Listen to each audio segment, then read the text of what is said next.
GS2 से ये Seltos पे कैसे आ गए आप?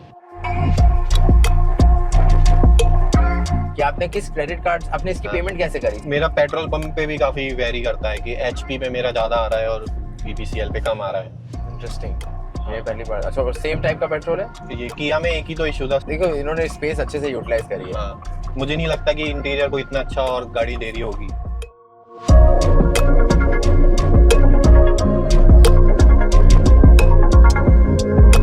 अगर आपने बेस वगैरह फुल कर रखा है तो आप शायद 30 वॉल्यूम के ऊपर जाओगे तो आवाज फटने लग जाती थी। तो इन्होंने एक सॉफ्टवेयर अपडेट डाल दिया इसका। तो उन्होंने उसमें क्या किया कि मैक्स वॉल्यूम इसका कम हो गया। ये सही है कि पहले बहुत लाउड जा रहा था तो स्पीकर फट रहा था, तो एक काम करते उसका लाउडनेस कम कर देते। सब 4 मीटर्स में टैक्स कम लगता है सरकार से।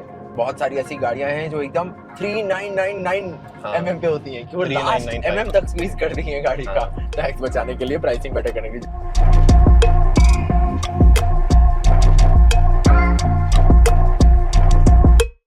If you're new here, I'm Pranay. I talk about personal finance and cars, not in a textbook kind of a way, but in a way that a friend would explain it and you'd actually get it. If that sounds like your thing, make sure you hit the subscribe button. Takes 2 seconds for you, but gives me a signal that I should keep making this stuff. Alright, let's go. Thank you so much Sudhanshu for doing this for us. Fun fact ये है कि हमने एक बार पहले video record शुरू किया और हमारी माइक ही नहीं ऑन थी, तो फिर हमने फिर से शुरू किया है। तो अब आप सोचेंगे कि हाईवे पे कैसे दोनों प्रकट हो गए हैं। प्रकट नहीं हुए हैं, पहले से बात कर रहे थे, लेकिन अब हमने फिर से शुरू किया है ताकि साउंड क्लियर है लोगों को। तो जल्दी से शुरू करते हैं। सुधांशु, पहले तो मैं ये बताना चाहूँगा कि सुधांशु से मैं मिला कैसे। ये बहुत फनी स्टोरी है। सुधांशु ने मुझे मेल किया कि हाय प्रणय, ये 2-4 हफ्ते पहले की मेल है कि हाय प्रणय, मैं आपके चैनल का व्यूअर हूँ और मैं आपका चैनल मेंबर था और मैंने आपके साथ गूगल मीट पे कॉल की है। तो मैंने बोला ये तो बहुत बढ़िया यार, हमने बात करी है। तो बहुत पहले मैं जब चैनल मेंबरशिप्स करता था, हो गया होगा उसको 1 साल, चैनल मेंबरशिप अभी भी ऑन है, लेकिन उसमें एक फीचर होता था, गूगल मीट का लिंक होता था और लोग उस पर आके मेरे से बात कर सकते थे। किसी को भी हेल्प चाहिए तो वो कर लेता था। तो वो बियॉन्ड द पॉइंट स्केलेबल नहीं रहा था और lot of people started coming और मेरा वो वीकेंड में इधर उधर डे पूरा ब्रेक हो रहा था उससे। तो मैंने बोला स्लैब भी हटा दिया चैनल मेंबरशिप्स का कि ये तो ना हो पाएगा, ना स्केलेबल है। लेकिन जब तक था वो, तब सुधांशु से बात हुई थी तो मैंने बोला सही है यार, ये सुधांशु के साथ तो वीडियो बनाना बनता है। और ये वाली गाड़ी जो है किया सेल्टॉस, ये भी मुझे, ये बहुत दिन से मेरी चाह है कि मैं इसको कवर करूँ। तो it was like a perfect storm कि मैं भी सोच रहा था और आप भी आ गए और फिर हमने बोला कि चलो बात करते हैं। और सुधांशु क्रेडिट कार्ड एंथुसियास्ट भी हैं, इंश्योरेंस पे भी बहुत ऑप्टिमाइज किया है इन्होंने। तो ये काफ़ी अच्छी कॉन्वर्सेशन होने वाली है होपफुली। तो एनीवे सुधांशु, आप अपने आप को क्विकली इंट्रोड्यूस कर दीजिए। हाँ, my name is Sudhanshu. I am working as a software engineer in Gurgaon and it's great honour to be here too. अरे ऑनर कुछ नहीं, thank you so much for coming. Sudhanshu IIT Kanpur के इलेक्ट्रिकल इंजीनियर भी हैं और वो नहीं बताते हैं लेकिन हाँ, तो ठीक है, अब आते हैं उस पर। सुधांशु, आपने क्यों गाड़ी खरीदने की सोची? ये आपकी पहली गाड़ी है ना? पहली गाड़ी है मेरी। और इससे पहले आप ऑफिस कैसे जाते थे, घर कैसे जाते थे, आप कहाँ के हो? ये भी बता दो ऑडियंस को। गंगापुर सिटी राजस्थान का हूँ। तो मेरा मतलब मेनली 3 ट्रैवल यूज केस ही है कि एक तो मैं ऑफिस जाता हूँ, एक मैं जिम जाता हूँ और एक मेरा घर भी जाता हूँ। तो इससे पहले तो मैं मेट्रो से ऑफिस जाता था और जिम में बाइक से जाता था और घर में अपनी दीदी के साथ जाता था, उनके पास कार थी। तो मेरे तीनों यूज के सॉर्टेड थे, तो मुझे कोई जल्दी नहीं थी कार वगैरह लेने की। बट शौकिया गाड़ी लिया आपने? शौक में? मतलब फैमिली बोल रही थी कि ले लो, बट कोई और मतलब कार का मेरे को बिल्कुल आइडिया नहीं था। तो ऐसा था कि पहले रिसर्च करना पड़ेगा। तो वो एक इनर्शिया होता है ना शुरू में कि स्टार्ट करने का, तो वो मन नहीं कर रहा था। बट फिर कुछ इवेंट्स हुए जिससे मुझे लगा कि हाँ, ये एक अच्छा टाइम है लेने का। क्या इवेंट्स हुए? हाँ, पहला तो मेरे दिमाग में आया कि गाड़ी अभी मतलब 1-2 साल बाद तो लेनी है ही, तो अभी ले लो। तो इसको मैं कॉन्ट्राडिक्ट नहीं कर पा रहा था अपने आप से। ये तो सही रीजनिंग है।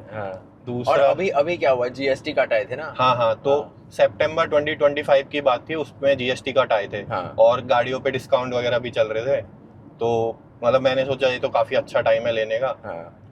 तो ये एक दूसरा रीजन था। और तीसरा था कि एक क्रेडिट कार्ड है, तो वो भी मुझे too good to be true लग रहा था। मुझे लग रहा था कि ये अपॉर्चुनिटी जल्दी जा सकती है। तो जब तक है तब तक इसको मौके पे चौका मार दिया जाए। ये काफी बड़ा मेजर रीजन था। सही है।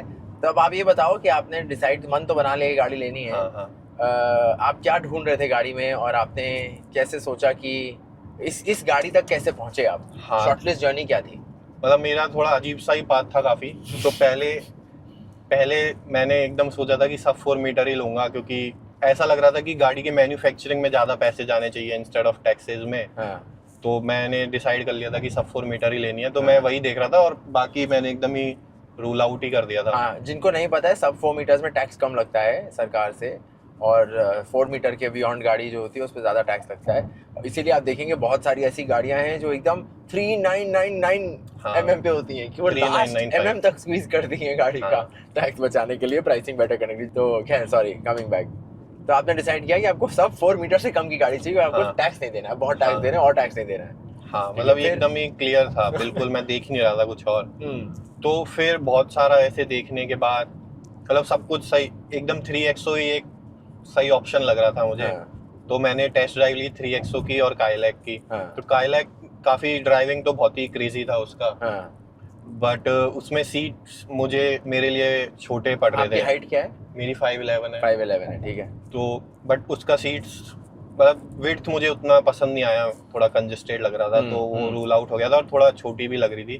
बट 3XO एकदम परफेक्ट फिट हो रही थी। उन्होंने अच्छी चीज करी थी कि उन्होंने बूट स्पेस कम करके मतलब गाड़ी के अंदर वाला स्पेस ज्यादा बढ़ा दिया था, जो कि एक ज्यादा अच्छा यूज केस है इंस्टेड ऑफ। नहीं, सही है। 3XO मुझे बहुत पसंद है वो गाड़ी।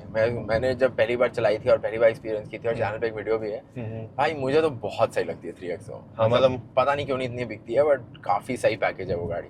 हाँ, मतलब बहुत ही क्रेजी गाड़ी है। मुझे तो लगता है कि सबको वही लेनी चाहिए अगर सब 4 मीटर ले रहे हैं तो। हाँ, आई एग्री, क्लियर विनर है वो, पता नहीं, काफी सही गाड़ी है। तो 3XO तो आपने पसंद कर ली, 3XO से ये सेल्टॉस पे कैसे आ गए आप?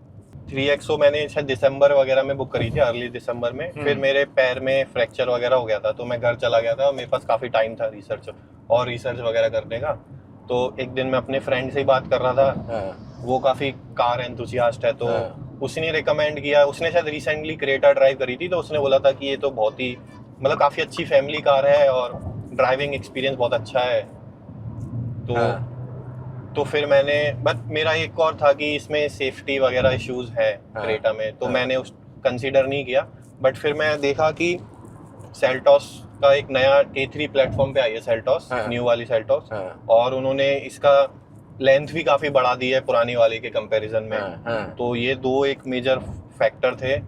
तो फिर मैं, उनका एक लॉन्च इवेंट भी था, तो मैं उसमें गया। कहाँ पे लॉन्च इवेंट था? ये जनवरी में था, गुड़गांव में। अच्छा। मैं तब तक आ चुका था वापस। तो मुझे वो काफी, मतलब मुझे तो काफी सही लगी थी वाली गाड़ी। और इंटीरियर तो काफी अच्छा था, क्योंकि 3XO का मतलब मेरे दिमाग में सब 4 मीटर वाले इंटीरियर थे। और फिर मैंने देखा तो मैं तो अमेज्ड हो गया था काफी। नहीं, गाड़ी तो देखो, इन्होंने स्पेस अच्छे से यूटिलाइज करी है। तो आपने और भी गाड़ियां, फिर अब आपका मन बदल गया कि ठीक है, सब 4 मीटर के ऊपर भी जा सकता हूँ मैं। तो अब तो बहुत ऑप्शंस खुल जाती हैं। तो आपने और भी कोई ऑप्शन एक्सप्लोर करी? मैंने, आपको ये लव एट फर्स्ट साइट हो गया कि भाई यही लेनी है? क्योंकि ये किया में एक ही तो इशू था, सेफ्टी वाला। बाकी में तो मुझे नहीं लगता कि इंटीरियर को इतना अच्छा और गाड़ी दे रही होगी। तो और सेफ्टी के इशू पे आप बोल रहे थे कि ये वैसे ही नया प्लेटफॉर्म था। हाँ, तो ये वरना वाला 5 स्टार आया था ग्लोबल एनकैप में, तो मुझे लगा था कि ये रीजनेबल चॉइस होगी। और इंटीरियर कोई और इतना अच्छा देगा नहीं, तो मैंने देखा ही नहीं, मतलब मुझे। ठीक है, ओके। और प्राइस डिफरेंस कितना हो गया था 3XO और इसमें? हाँ, तो 3XO का पहले जो 2025 में प्राइस, वो 13.8 की पड़ रही थी मुझे, AX7 मॉडल। बट अभी प्राइस हाइक कर दिए थे उन्होंने जनवरी में।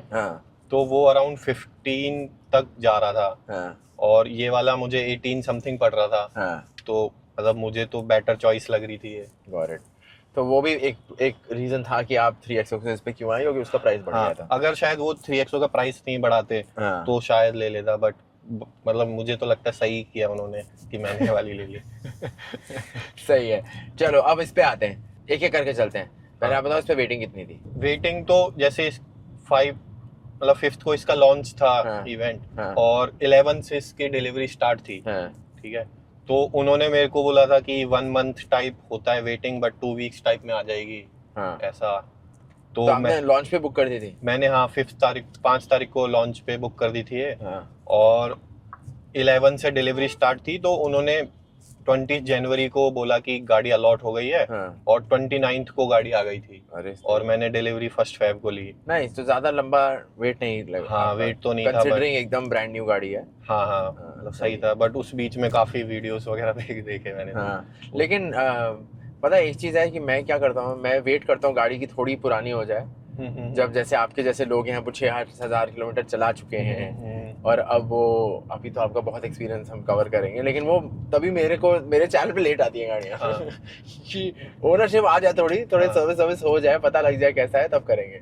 बट हाँ भाई, ये एक अच्छा पॉइंट है आपका। बट किया में आप इस चीज पे रिलाय कर सकते हो कि फर्स्ट लॉट ठीक होगा। हाँ, QC उनके क्वालिटी कंट्रोल वगैरह सब ठीक होगा। ये शायद टाटा महिंद्रा में आप उस चीज पे रिलाय नहीं। एकदम। हाँ, वो देखो भाई क्या कर रहा है, ये देखो भाई, हम हैं सोना रोड पे, और हमारी ये देखिए इनको, वाह भाई वाह वाह, 100 स्पीड है इसकी। वाह सर, मैडम शानदार। HR29, sorry, coming back.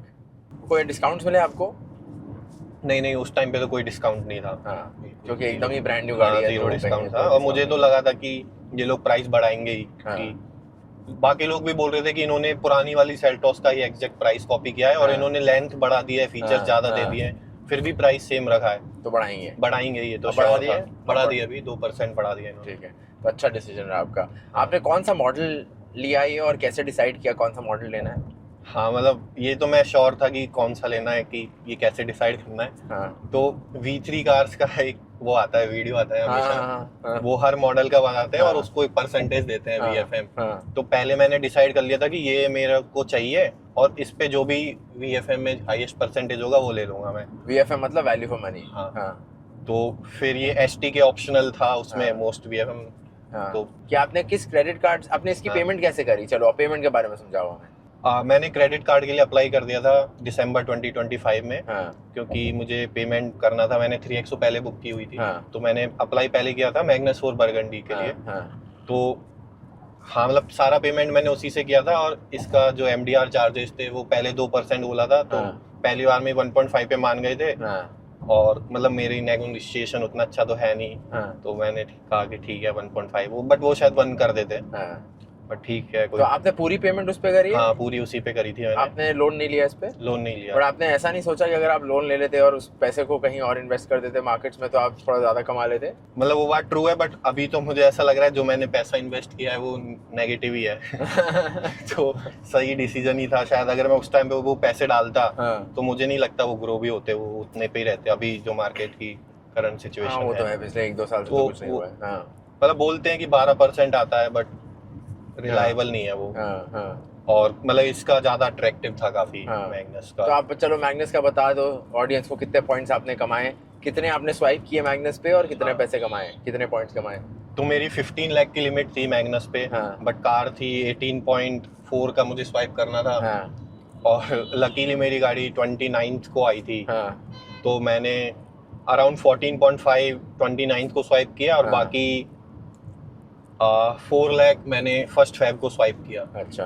तो मतलब वो मैग्नस का कॉन्सेप्ट है कि वो 15 लाख तक ही AEP देंगे आपको। तो वो सॉर्टेड हो गया था कि 2 दिन बाद मैंने डिलीवरी ले ली, कोई ज़्यादा बड़ी बात नहीं थी उसमें।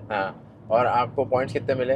पॉइंट्स वही उसमें 1.5 लाख तक आपको 4.8% होता है, और उसके बाद 14% होता है। तो दोनों मंथ मेरा AEP हो गया था। तो बाकी चीज़ भी यूज़ हो गई। और अगर ओवरऑल मैंने परसेंट कैलकुलेट किया था तो 12% के अराउंड मेरे को रिवॉर्ड, 12.5% के अराउंड रिवॉर्ड पॉइंट्स थे मेरे। और अकॉर आपने ट्रांसफर कर लिया था जाने से पहले? हाँ, अकॉर मैंने, मुझे तो लगा था कि ये तो पॉसिबल ही नहीं है जो ये लोग कर रहे हैं, तो मैंने तो पहले ही आते ही ट्रांसफर कर लिया। करना ही था मतलब, और वो हटा भी, मतलब हटना ही था। कोई क्यों ही कर रहा है इतने ज्यादा पॉइंट्स। तो आपके पास आप अकॉर के लखपति हो। बहुत अकॉर पॉइंट्स पड़े आपके पास। बहुत सारे अकॉर हैं अभी तो और कहाँ जाने का प्लान है अकॉर? कोई अभी तो, मैं तो सिंगल हूँ, तो जनरली तो लोग फैमिली वगैरह के साथ जाते हैं उधर। बट हाँ, उनकी एक्सपायरी वाला काफी रीजनेबल है कि ट्रांसफर करते रहो, एक्सपायरी बढ़ती रहेगी। तो सेफ था वो तो काफी। सही। कितने पॉइंट्स कमा लिए आपने, कुछ याद है आपको नंबर? अकॉर पे कितने गए या मैग्नस पे? अकॉर पे वही 1.6 लाख गए। 2 लाख का 80%, तो 1.6 लाख गए थे उस पे अकॉर पे। Got it. हाँ सही है, 5:4 के रेशियो पे जाता है। हाँ ठीक है, बच गए आप। अगर अभी कर रहे होते तो मतलब मेरे को वही था कि मैंने जनवरी में किया है, फरवरी में किया है, मार्च और अप्रैल में आएगा मेरे ईपी, तो बस अप्रैल तक ना करें वो डीवैल्यू इसको, और उन्होंने शायद मई में कर दिया था, तो मैं तो बच गया उसमें। मैं बिल्कुल श्योर था कि करेंगे ये लोग। अच्छा सही है। अब आते हैं, आपने इंश्योरेंस कौन सी ली इस पे, वो कैसे, आपने कोई और, हाँ आप इंश्योरेंस पे भी कुछ बता रहे थे पहले। हाँ इंश्योरेंस पे वही जो किया वाले थे वो तो अराउंड 50 समथिंग का दे रहे थे, जो मैंने मतलब वही स्टैंडर्ड एको वाला उनसे बोला, तो वो लोग तो मैच नहीं कर रहे थे, और बट वो काफी कंफर्टेबल कितने की थी एको की? कितने की थी एको की? 32 के की थी। अच्छा, सब कुछ इंक्लूडेड, इंजन प्रोटेक्ट जैसे राइडर वगैरह, return to invoice, zero dep, ठीक है, और कुछ एक दो चीजें और एक्स्ट्रा ऐड कर ली थी अननेसेसरी, फिर भी 32 था। वो सही था, और काफी मतलब। तो आपने एको ही ली या उन्होंने मैच कर लिया आपकी? नहीं एको ही लिया, वो लोग मैच नहीं कर रहे थे। ठीक है, क्योंकि कोई दिक्कत करी उन्होंने एको लेने में सर? ये नहीं उन्होंने बिल्कुल दिक्कत नहीं करी। सही है। और कुछ एक्सेसरीज के लिए भी पुश नहीं किया कि ये लो वो लो। नाइस। आपने कुछ ली एक्सेसरीज? मतलब हाँ बेसिक ली थी मैंने, एक तो डोर मैट्स लिए थे, एक मड फ्लैप और एक कवर लिया था, जो बेसिक होता है। ठीक है, अब आते हैं इसके ओनरशिप पे। अब आपके पास काफी टाइम से गाड़ी है, कितना टाइम हो गया इसको? मैंने 1 Feb को ली थी, तो अराउंड 5.5 मंथ्स हो गए हैं। ओके, और आपने कितना चला ली है? 6000 ऑलमोस्ट चल चुकी है। अब कैसा अनुभव रहा है गाड़ी के साथ? क्या पसंद आया अभी तक, क्या नहीं पसंद आया है? स्टार्ट करते हैं पहले, क्या आपको अच्छा लगा है, क्या अच्छा लगा है इसमें? एक तो जैसे आप भी शायद नोटिस कर रहे होगे, गियर शिफ्टिंग काफी स्मूथ है इसका, मतलब पता क्या है इसकी इंजन ऑप्शंस क्या है, ये बताना मुझे मेरे को। हाँ, तो इसमें दो है, एक तो डीसीटी और आईवीटी है इनका, और ये कौन सा है? ये डीसी टर्बो डीसीटी है, और आईवीटी में नेचुरली एस्पिरेटेड है। तो मतलब मुझे तो शायद टर्बो वाला ही लेना था। तो क्यों लेना था टर्बो वाला आपको? मतलब ऐसा था कि आईवीटी पे लोग बोल रहे थे रबर बैंड इफेक्ट वाला इशू, तो वो नहीं चाहिए था, और ऐसे हाईवे भी मेरा अच्छा यूज केस था, तो मुझे लगा था कि थोड़ा ऐसे भगानी तो है। नहीं सही है, भाग तो रही है गाड़ी काफी सही भाग रही है भाई। एसी बहुत ज्यादा इफेक्टिव है इसका, मुझे ठंड लग रही है पैरों में। एसी इनका अच्छा आता है काफी। तो आपने ये डीसीटी लिया है, और टर्बो कितना है ये? 1.5 टर्बो है। सही है, गाड़ी तो काफी भाग रही है। हाँ, तो आपको क्या पसंद है इस गाड़ी में? मतलब एक तो इनका काफी अच्छा है, बटन्स वाला काफी सही, सारी हर चीज के बटन है, और स्टीयरिंग पे भी बटन है, तो कभी, और स्क्रीन का साइज भी इनका काफी डिसेंट है। मतलब wireless Android auto, wireless Apple play सब है। हाँ सब है, और सब चलता है या सब कुछ सही चलता है? ग्लिच किया है? हाँ, मतलब बेस्ट पार्ट तो ये है कि जो इन्होंने सब कुछ सही चलता है। कुछ ग्लिच नहीं हुआ है? एक दो ग्लिच हुए, बट मतलब चिली ग्लिच। क्या ग्लिच थे? एक ग्लिच है कि इनका जब आप रेयर कैमरा ऑन करते हो कभी, तो 2 बार हुआ है मेरे साथ ऐसा कि वो ऑन ही रह जाता है। अच्छा, वो स्विच नहीं होता, तो वो तो बंद करके दोबारा चालू कर लो तो वो सही हो जाता है। बट अभी तक 6 महीने में 2 बार ही हुआ है, तो not a major thing.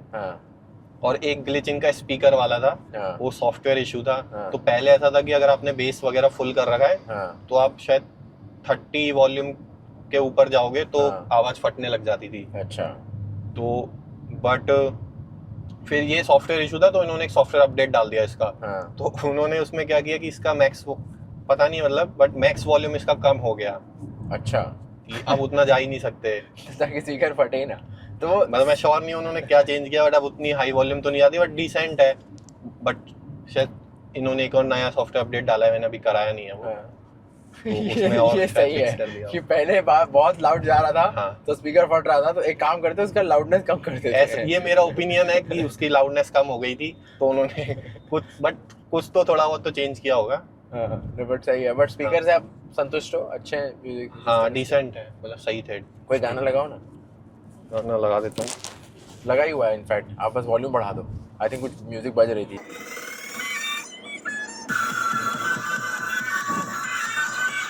Okay, बंद कर दो। आपको कैसा लगा इसका स्पीकर?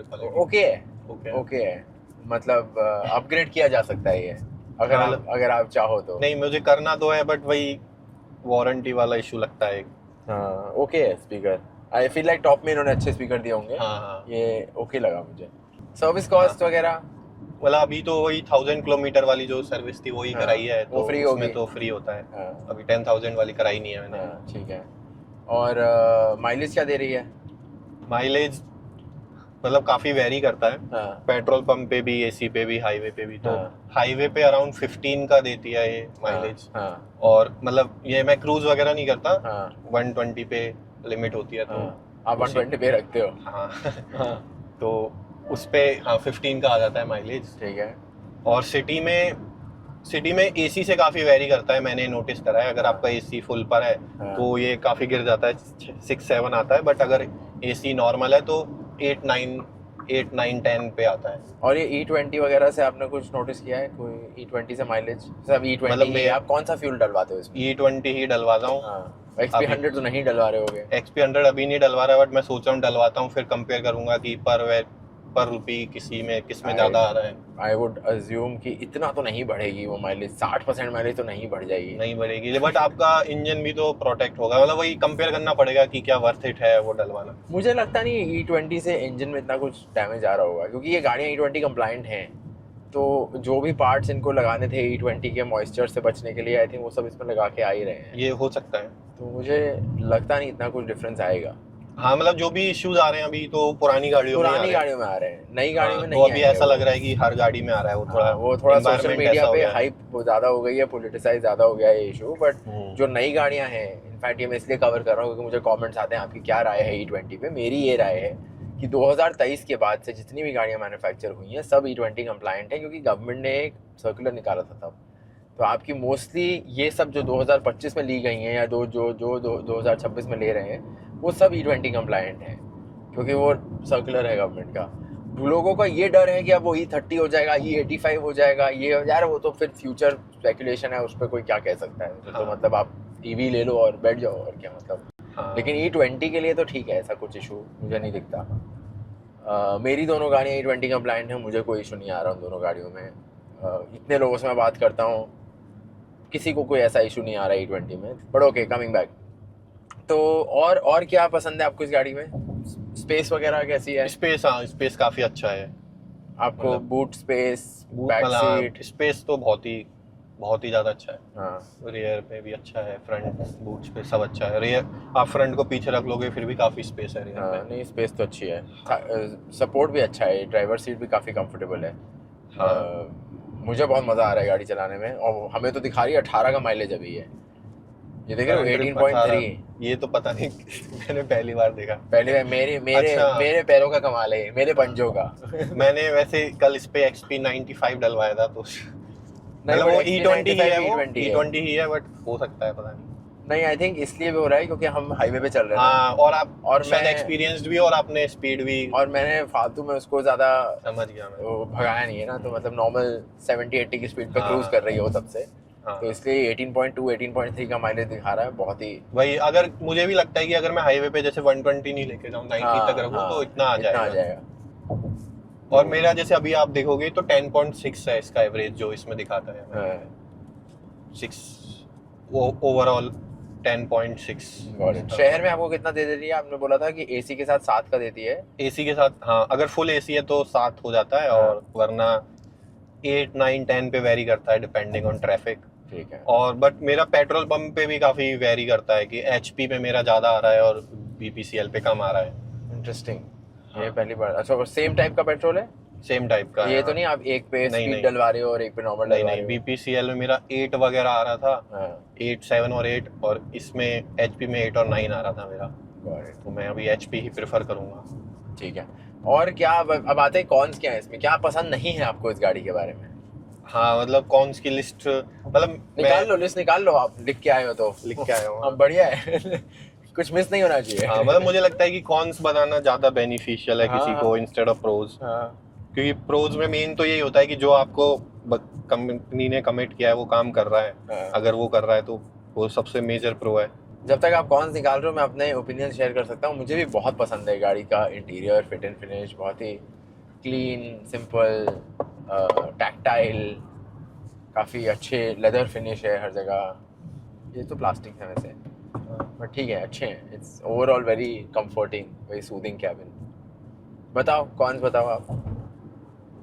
और एक तो ये था कि इसमें टर्बो लैग है एट लो आरपीएम, बट वो तो मतलब हर टर्बो में होगा ही, बट वो ठीक है, मतलब इतना मैं भगाता भी नहीं कभी, तो वो चिल ही है। एक इसमें एक है कि जैसे पैसेंजर सीट जो है ये वाली है, इस पे अगर आप थोड़ा फैल के बैठते हो तो ये बटन प्रेस हो जाता है। हाँ, तो ये थोड़ा वो लोग सही कर सकते हैं इसको, थोड़ा और अच्छा कर सकते हैं, बट क्योंकि मेरे साथ 2-3 बार हो गया है, हर बार ही होता है कि आप थोड़ा सो जाओगे इस सीट पे तो वो अड़ता ही है। ये एक दूसरा था। एक इसके पार्किंग जो सेंसर्स हैं उसमें मुझे अराउंड 0.5 सेकंड का लैग आता है, तो वो थोड़ा माइंड मैपिंग करनी पड़, अब तो हो गई है, बट शुरू में था कि वो थोड़ा 0.5 लैग से दिखाता है, मतलब कि जैसे आप क्लोज जा रहे हो किसी के ऑब्स्टिकल के, तो इंस्टेंट नहीं बताएगा, वो थोड़ा सा एक लैग आता है, उतनी देर में हो सकता है सीन कि वो ठुक जाए उतनी देर में। बट अभी मैंने मतलब माइंड मैपिंग कर लिया तो, बट शुरू में नहीं था ऐसा, शुरू में कुछ अलग था, बट अभी तो मेरे को समझ में आ गया ये बात। वाह, बहुत ही यूनिक कॉर्न निकाला आपने। नहीं बट सही है, इम्पोर्टेंट है ये, क्योंकि नहीं होगा तो वो ठुकेगी। हाँ वही।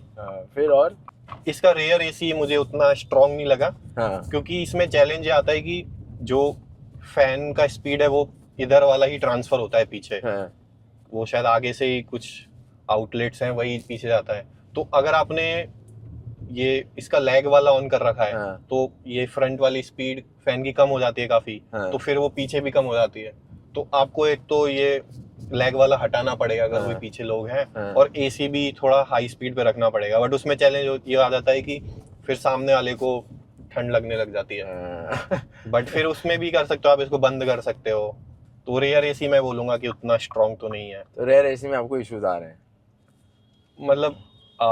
मतलब इश्यूज नहीं, बट उतना कंफर्टेबल नहीं है जितना कंफर्टेबल आगे वाला है। और ये मैं श्योर नहीं हूँ, बट वेंटिलेटेड सीट्स जो है इसके, वो उसका फैन काफी स्लो है, बट मैं श्योर नहीं हूँ कि शायद हर गाड़ी में ऐसा ही होता है क्या। तो आपको ज्यादा इफेक्टिव नहीं लगती वेंटिलेटेड? नहीं, इफेक्टिव है बट स्लो होता है। मतलब कि थोड़ा लेट काम करती होगी क्योंकि फैन स्पीड स्लो है। ओवरऑल एसी इसका मुझे तो अभी तक इफेक्टिव लग रहा है, बट ऑब्वियसली बाहर धूप नहीं है, नहीं आगे तो इफेक्टिव है, आप कितनी भी धूप में ले जाओ, पीछे का थोड़ा इशू आता है क्योंकि ये स्पीड आगे से ही ट्रांसफर करता है। Got it, okay. इसमें ड्यूअल जोन क्लाइमेट कंट्रोल है? नहीं इसमें सिंगल है। और टॉप में था क्या ड्यूअल? हाँ वो तो है, इसमें टॉप में ड्यूअल है, ठीक है, ओके। और एक इसके हेडलाइट्स थोड़े वो है, स्ट्रांग नहीं है उतना। अच्छा, हाँ। तो हाईवे पे दिक्कत होती है आपको? मतलब रात में मैंने उतना ड्राइव नहीं किया है, बट थोड़ा केयरफुल, मतलब उतना स्ट्रांग नहीं है, बट इसमें फॉग लैंप्स लगाने के बाद वो सही हो जाएगा। ये तो काफी बड़ा इशू है, हेडलाइट स्ट्रांग ना होना। तो ये मैंने बाय द वे टेस्ला में भी नोटिस किया था, जो मैंने एक टेस्ला चलाई थी, मैं जयपुर लेके गया था उसको, तो उसमें मैंने भी ये नोटिस किया था कि उसकी जो हेडलाइट्स हैं वो इतनी खराब हैं कि अगर आप उसको हाई बीम करते हो ना तो आप रात को आपको दिखेगा ही नहीं उस गाड़ी में कुछ। जब मैं हाई बीम करता था तो उसकी हेडलाइट्स हाई बीम की जगह ना हाई मतलब ऊपर मारती थी, ऊपर। अच्छा। क्योंकि आई थिंक यूएस में क्या होता है, ऊपर होते हैं सारे साइन बोर्ड, तो वो उसकी हाई बीम ऊपर साइन बोर्ड पे जाती है। अच्छा। तो आपको अगर सामने ट्रक है वो दिखेगा ही नहीं कि उस पर लाइट ही नहीं मारेगी वो। बहुत ही खराब उसके हेडलैम्प्स हैं। अब आई होप ठीक कर दिए उन्होंने इंडिया के लिए, बट बहुत खराब ड्रेस। बट इसके आई एम श्योर उतने खराब नहीं होंगे, बट आप बोल रहे हो तो कुछ तो नोटिस आपने किया होगा। हाँ, मतलब मैंने देखा है और भी लोग भी बोल रहे थे, कमेंट कर रहे थे। सुधांशु, आपने कोई इसमें आफ्टर मार्केट एक्सेसरीज कुछ लगवाई है? अभी आपने बोला फॉग लैंप्स वगैरह का आपका इशू आ रहा है, तो आप और क्या क्या लगवाने का सोच रहे हो, या लगवाया है अभी तक? क्या लगवाया और क्या लगवाने का सोच रहे हो? फॉग लैंप का मैं सोच रहा हूँ, बट अभी तक इनका ऑफिशियल वाला आया नहीं है। ठीक है, तो और बाहर से बहुत एफर्ट लगता है देखना। अभी मैं मतलब देखूंगा किसी ने कोई अच्छा वीडियो मिले जो सजेस्ट करे कि हाँ इधर से करा सकते हैं। किसी ने करवाया हो कमेंट्स में तो बता दो। कौन सा अच्छा है, तो सुधांशु भी करवा लेगा। और क्या क्या आपने आफ्टर मार्केट लिया है? एक मैंने जियो ओबीडी लिया है। अच्छा, क्यों लिया है? वो मतलब ऐसे ही ट्रैकिंग वगैरह के लिए सही रहता है। और इन जनरल कुछ चिली प्राइस था तो ले लिया था। ओवरऑल वो आपका एक मेंटेन करता है हिस्ट्री की, तो वो अच्छा है अगर कभी। टेलीमैटिक्स है ना वो? कहाँ लगा है? इधर लगा है। हाँ, वो काफी सही है, क्या बढ़िया काम करता है। मैंने 2700 में लिया था अमेज़न से। सही। और उसकी वो एक एनुअल सब्सक्रिप्शन भी होगी ना? नहीं, इसमें मतलब मैं श्योर नहीं हूँ, क्लियरली नहीं लिखा था इंटरनेट पे, बट वो तो आपका जो सिम है उसी से कनेक्टेड है। जियो सिम है? जियो सिम है। हाँ, तो फिर उसके साथ वो कनेक्ट। हाँ, वो कनेक्ट हो जाता है। ऐप ठीक चलती है उसकी? ऐप सही चलती है, बट हाँ मैं उतना यूज नहीं करता, बट सही रहता है वो। सही, नाइस, कभी काम आ सकता है। अच्छा, और आपने और कुछ डैश कैम वगैरह नहीं सोचा लेने? डैश कैम लेना है, बट वही मतलब रिसर्च करनी है अभी बाकी, तो मैंने अभी उतना ध्यान नहीं दिया। और पीपीएफ लगवाया आपने? पीपीएफ नहीं कराया, बट पीपीएफ तो कराना भी नहीं है। वही एक ग्राफीन कोटिंग का मैं सोच रहा हूँ, क्योंकि ऐसा मैंने ऑब्जर्व किया है कि 2-3 साल बाद काफी कलर में इश्यू आ जाता है। तो वो एक करा सकता हूँ मैं, वो मैं अभी देख रहा हूँ। मेरा कजिन का एक खुद का उनका है डिटेलिंग, तो उन्हीं से कराऊंगा मैं अभी। ठीक है। और कोई आफ्टर मार्केट कुछ लगवाया आपने?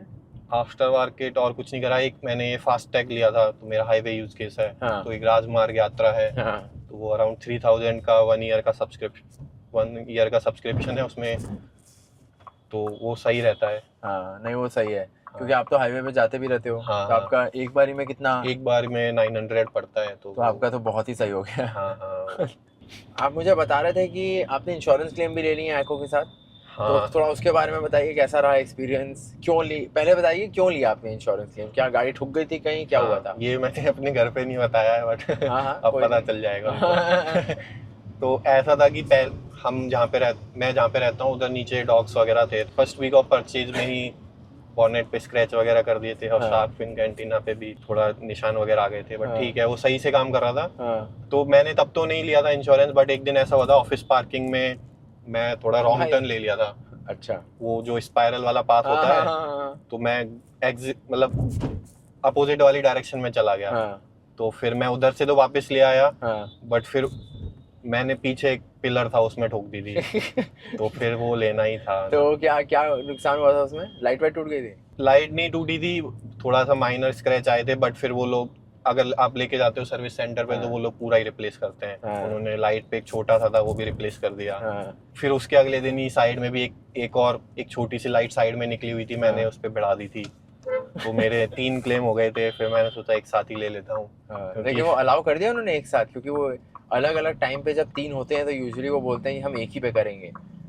नहीं, उन्होंने अलाउ कर दिया था, बट ये था कि 3 क्लेम आपको करने पड़ेंगे। 3 बार लोग आएंगे। अच्छा। 3 अलग अलग क्लेम बनेंगे पर क्लेम, तो वैसा था। और कितने का खर्चा आ रहा था आपका इन क्लेम्स पे? अगर पर क्लेम 1000 रुपीज होता है, वो फिक्स होता है, वो आपको देना पड़ता है।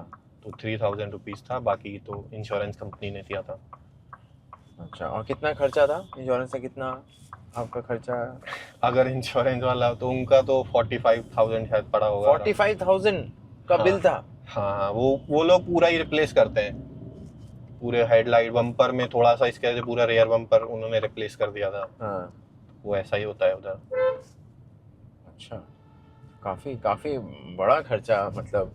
मतलब अगर मैं खुद से करा था तो मतलब शायद 5-6,000 में हो जाता है, मुझे ऐसा लगता है। क्योंकि इतना बड़ा डैमेज नहीं था, लेकिन उन्होंने सब रिप्लेस ही कर दिया, इसलिए वो खर्चा हो गया। और इंश्योरेंस क्लेम प्रोसेस इजी था? हाँ, वो काफी सही था। अच्छा। हाँ, इंश्योरेंस वाला तो मुझे तो काफी सही लगा था, वो फास्ट भी था काफी। बट सर्विस सेंटर एक्सपीरियंस मुझे तो उतना अच्छा नहीं लगा। उन्होंने क्या किया था कि जो ये बम्पर वाला है उसका शेड कुछ अलग लगा दिया था, और मेरे को कन्विंस कर रहे थे कि सही है, सेम मैच हो रहा है। मैंने कहा ये तो क्लियरली मैच नहीं हो रहा है। फिर मुझे लग रहा था कि मुझे क्लेम लेना ही नहीं चाहिए था। मेरी आंखों की नंबर बढ़ गया है क्या? मतलब एकदम ही डिफरेंट ब्लैक शेड लगा दिया था। तो बट फिर वो लोग मान गए थे, उन्होंने सही कर दिया था बाद में। ये तो काफी फनी है। सही है। और कुछ कवर करना चाहेंगे आपका? और कोई ओनरशिप एक्सपीरियंस? जैसे HT के ऑप्शनल में ब्लैक इंटीरियर है, इससे एक टॉप HTX, वो काफी अच्छा था। वो भी वैल्यू फॉर मनी है, इससे भी ज्यादा है, बट उसमें वाइट इंटीरियर था। बट वाइट इंटीरियर काफी वो हो जाता है, रिस्की हो जाता है, तो वो नहीं लेना था। बट HTX बेटर है अगर आपको वाइट इंटीरियर से प्रॉब्लम नहीं है। उसमें क्या फीचर्स हैं? और उसमें फॉग लैंप्स आ जाएंगे, और बेस्ट तो वह है कि इंटरनेट कनेक्टिविटी है, तो आप फोन से कंट्रोल कर सकते हो। बट वो तो आपने कर लिया ना एक तरह से, अपने डोंगल लगा लिया। बट हाँ, बाकी चीजें नहीं, अब AC वगैरह नहीं ऑन कर सकते हैं। और हाँ, एक इसका बहुत अच्छा फीचर है कि आप टचलेस एंट्री है, आप जब की पास में लेके जाओगे तो अपने आप खुल जाएगी। ये मैं श्योर नहीं हूँ कि बाकी गाड़ियों में आता है नहीं आता है, बट ये काफी मतलब डेली यूज के इसका ही फीचर है। सही है, अच्छी गाड़ी लगी मुझे। चलाने में भी बहुत बहुत मक्खन थी, बहुत मजा आया। भागती है काफी सही। मैंने अभी भगाई भी थी, क्योंकि एक बस वाला मेरे पीछे आके पी कर रहा था फालतू में, तो मैंने थोड़ी सी भगाई, खींची भी थी। खींचती है अच्छी। आपको वो, जैसे मैंने तो उतनी गाड़ियां चलाई नहीं है, तो मुझे आइडिया नहीं है कि कैसा होता है। नहीं, बहुत सही गाड़ी है, बहुत बहुत। तो अगर आप जैसे कंपेयर करोगे तो आप कैसा बताओगे? I'll tell you honestly, I think the music system is not good. It can be better in this model. The screen and all, I will take your word कि it's working fine, it is not lagging. If it's working the way it's supposed to work, I would say कि ठीक ही होगी screen वगैरह. चलाने में बहुत सही लगी मुझे, काफ़ी स्मूथ है चलाने में. You're right, the gear shifts are very smooth, it adequately powered, तो very punchy. शायद सबसे इम्पोर्टेंट चीज भी वही है मतलब कार में ना. हाँ, इंजन चलाने में बहुत अच्छी लगी. वो मुझे सही. व्यू अच्छा है आगे का, काफ़ी एज टू एज दिख रहा है आपको. सीटिंग पोजीशन अच्छी है, सीट्स बहुत कंफर्टेबल हैं. तो यार ऑल इन ऑल तो गाड़ी तो मुझे अच्छी लगी. वायरलेस चार्जर चलता है इसका? वायरलेस चार्जर चलता है बट मैं यूज नहीं करता क्योंकि करना भी नहीं चाहिए. हाँ, जितना ज़्यादा फ़ोन हीट होगा अपना बैटरी डिग्रेड होगी. हाँ, ये थोड़े से इसके फिट एंड फिनिश थोड़ी सी देखो, जैसे ये प्लास्टिक दिख रहा है, ये प्लास्टिक है, ये थोड़ा सा बेटर हो सकता है गिवन 18.5 लाख की गाड़ी है. बट अदरवाइज अगर फर्स्ट ग्लांस में देखें तो ये काफ़ी अच्छा कैबिन है. मतलब ये सुंदर. मुझे तो पता भी नहीं था कि ऐसा मतलब इससे भी अच्छा होता होगा कुछ. हाँ नहीं, क्योंकि मैंने इतना एक्सप्लोर नहीं किया था. जाते हैं और क्या, वो आपके टॉप मॉडल में दिखता होगा कि मतलब एक्सप्लोर ही नहीं किया था. नहीं बट अच्छी गाड़ी, इट्स अ गुड कार, अच्छी है फॉर द 18.5 लाख. आप देखिए आपका पैर अड़ा तो ये हो गया. हाँ, वैसे जनरली इस पे नहीं होता है, वो इसी पे होता है. क्योंकि ये यू राइट, ये थोड़ा सा जो जटिंग आउट है ना इससे, और लंबे लोगों को होगी दिक्कत इसमें. इस वाली पे होगी, आप इस पे तो जनरली हमेशा पीछे ही रहोगे तो कभी दिक्कत नहीं होगी. That brings us to the end of today's video. Thank you Sudhanshu आने के लिए, सुबह अपना हमें कीमती समय देने के लिए. मेरे को बहुत मज़ा आया किया सेल्टॉस चलाने में. अगर आपके पास भी किया सेल्टॉस है तो प्लीज़ कमेंट्स में बताइए कि आपके पास है, आपका अनुभव कैसा रहा है. सुधांशु के लिए कोई आपके पास क्वेश्चंस हैं तो उनसे पूछिए, और अगर आपके पास फॉग लैम्प्स की रिकमेंडेशंस हैं सुधांशु के लिए तो वो भी डाल दीजिए. और आज का वीडियो हमने हिंदी में बनाया है, तो बताइए आपको कैसा लगा हिंदी में वीडियो. उम्मीद ये है कि ज़्यादा से ज़्यादा लोगों तक पहुँचे ताकि उनका भी फ़ायदा हो. और बाकी see you all in the next one. Thank you, bye. अच्छा, लाइक शेयर सब्सक्राइब. सुधांशु बोलिए सब्सक्राइब करना. सब्सक्राइब. Thank you, bye.